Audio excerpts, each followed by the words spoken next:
Professor Sir Anton Muscatelli is a renowned economist, a former advisor to the SNP Government. His services have now been called upon by Scottish Labour. The party commissioned him to write an independent report into regional economic growth, which was released today. And economic growth really does matter. It's what funds our public services, it's what supports good jobs, it's what raises living standards at the end of the day. But for too long, growth hasn't really been there as a priority of the Scottish Government. Indeed, as the report highlights, actually, throughout the whole period of devolution, in many respects, driving economic growth has not been at the centre of the policy agenda.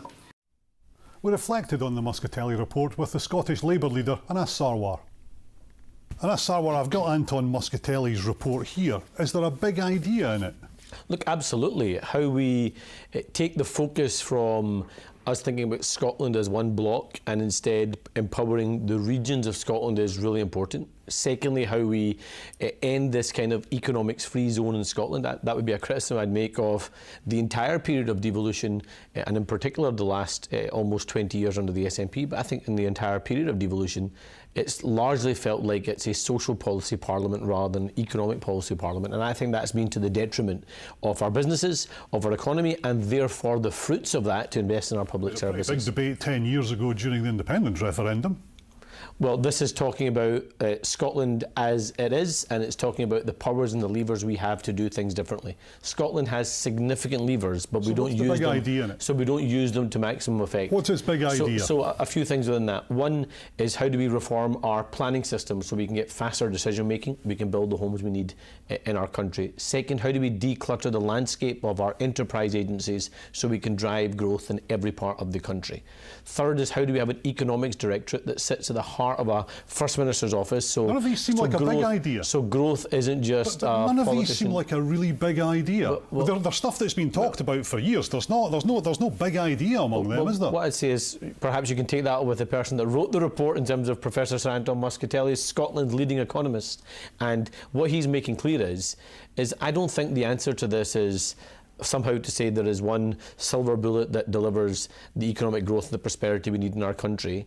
This is a serious piece of work that looks at all the layers we have and levers we have in our country and how do we use them to maximum effect. And I've mentioned some of them already.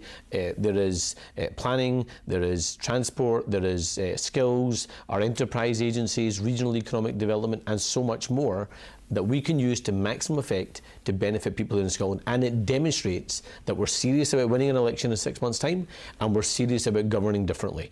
End of the sticky plasters, end of the can't-do attitude from the SNP. Let's take a new approach and unleash opportunities across the country. It places a lot of store on devolving more power from Holyrood to councils. Do you trust the councils to deliver on economic development? So part of it is properly funding local government, and I think we do have to have trust in different layers of government. So you'd give more money to local government? Well, absolutely we have to give more resources to local government, and there has to be greater partnership between councils as well, and there has to be greater partnership and collaboration between the UK government, Scottish government and local government. So how much more of the budget would you give to local government then? Well, we will set out our proposals in advance of the election. These are recommendations we're looking at that have come in from Professor Anton Muscatelli. Well, you're accepting his recommendations largely, aren't you? Well, look, we're going to consider his recommendations, but I struggle to see any disagreement in the recommendations that he's making. And one of those key recommendations is how do we empower every single part of the country to make sure we get growth in every part. And I'll give you an example of that.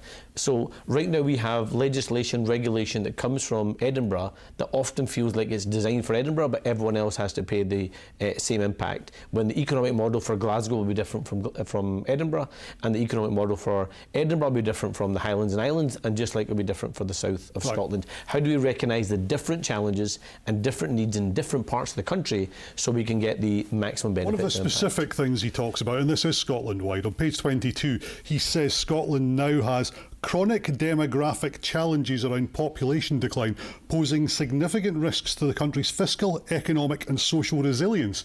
Have you got a solution to that? Well, he's right, and that's why we have to fix our immigration system, which is currently broken. We've got to have an immigration system that works for every part of the country, but crucially we have to match it. It doesn't work for Scotland, and he says that the Scottish and UK governments have to collaborate on this. There's absolutely no sign of that, is there?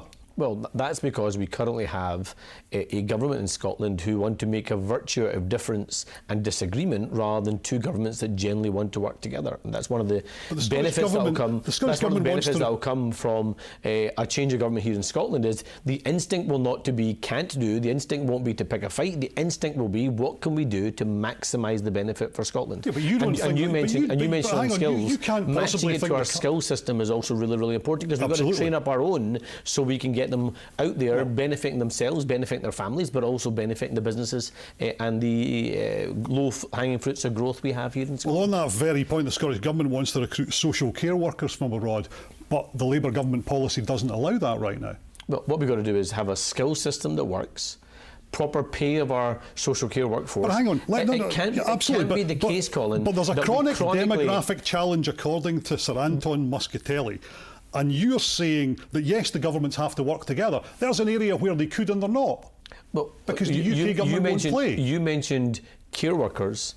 We can't chronically underpay our care workers and then say we're not going to match it with a skills system that trains up our care workers and pays them properly, but we're going to make up for it by purely having an immigration system that gets care workers from other parts of the world. Often in underdeveloped parts of the world, we take away their care workers in order to feed our own care system. It has to be a balanced approach. So we've got to have an immigration system that works for every part of the country. We've got to have an immigration system that works for the sectors that there are gaps, but crucially it has to be linked to a skills system that properly trains up our own and properly pays care workers so we can attract them into a valuable sector.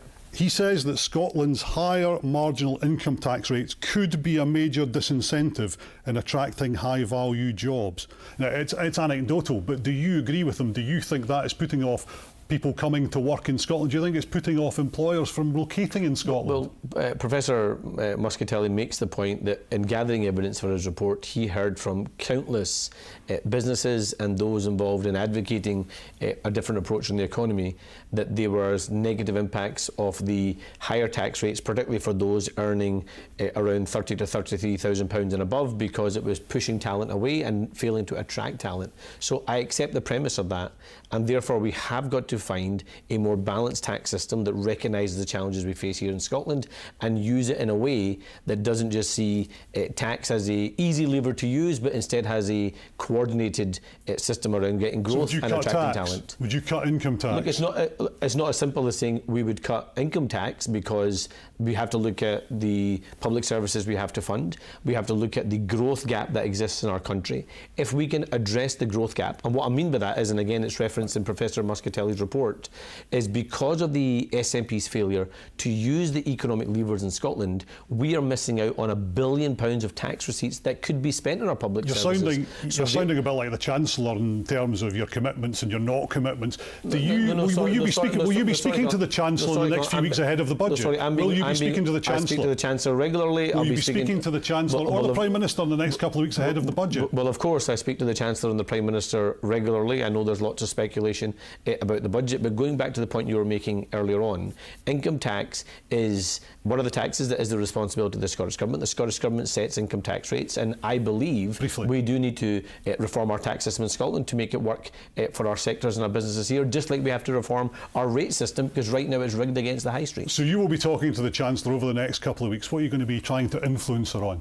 Well, the key parts for what we're looking for from the Chancellor is, I've made clear to them in public and in private that this has to be an unashamedly Labour budget. It has to be recognising that there might be difficult decisions to make. Any of those difficult decisions have to be rooted in fairness and in Labour values so we can get the outcomes we want. But what specifically will you be lobbying her on? Will you be lobbying her against a 2p increase in income tax in England, Wales and Northern Ireland, for example? Because that might be a disbenefit to Scotland. The strongest lobby for income tax rises in England and Wales has been coming from John Swinney. I'm asking you if you will be lobbying her. What I want is to see a budget that will reduce poverty, that will improve living standards, will make sure there's no return. You're not arguing for anything specific. You're not going to be lobbying her on anything specifically. No, that's not what I've said, Colin. You're not telling me what you are lobbying her on. So I want to see poverty come down, and obviously we know about the two-child benefit cap, my view on that. I want to see living standards improve. That includes, for example,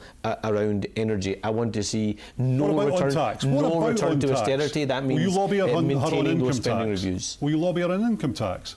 Well, income tax is a tax that is set in Scotland. Yes. Scotland decides income tax rates. And if she increases in Scotland, income tax by 2p, the Fraser Allender Institute reckon it would cost over £1 billion. If you were in government next year, it would cost you over £1 billion from your government budget. So Are you going to lobby her on that? I'm not going to speculate on. I'm not asking you to speculate. I'm asking you to tell me whether you'll lobby her on it or not. Income tax in England and Wales I'm not asking you is to a matter speculate. for the Chancellor. I'm absolutely not asking you to speculate. Scotland is decided by the Finance Secretary. I'm not asking you to speculate. I'm answering your question. The person that's advocating for income tax rise in England and Wales is John Swinney, and he's the man that negotiated the fiscal framework. So you can't tell me right now whether you will lobby the Chancellor on that or not?